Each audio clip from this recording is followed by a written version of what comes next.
এখনকার ঝোল আর ঝালে সেই আগের মতন স্বাদ নেই। একটা কথা বলি, মায়ের হাতে সেই রুই মাছের ঝোল যেখানে পেঁয়াজ রসুনের ঘ্রাণে ভরে উঠত, সেটির মতন আর কিছু হয় না।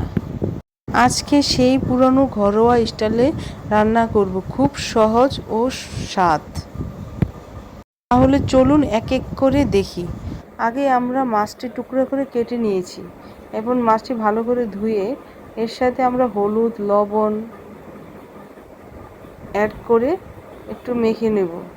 তারপরে আমরা লেবু অ্যাড করব। লেবু অ্যাড করার পরে কতক্ষণ রেখে দিয়েছিলাম। তারপরে এখন পেঁয়াজ রসুনের অ্যাড করব। আমি কিলাম রসুন একটা দিয়েছি পুরো আস্তা। দেখুন মাছটি কিলাম আমি ভাজি নেই, এভাবে করে টুকরা করে নিয়েছি। তারপরে জিরে দেব পরিমাণ মতন, মরিচের গুঁড়া দেবো পরিমাণ মতন, হলুদ দেবো পরিমাণ মতন,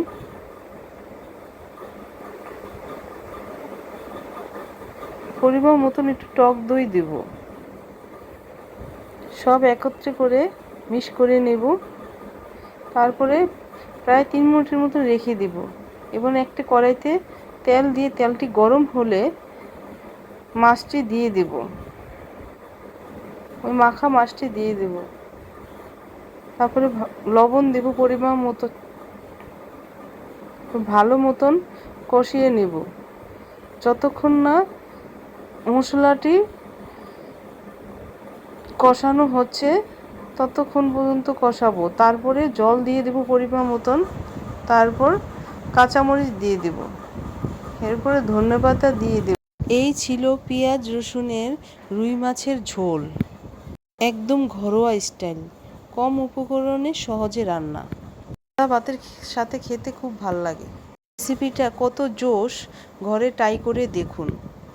আর ভালো লাগলে লাইক কমেন্ট ও সাবস্ক্রাইব করবেন।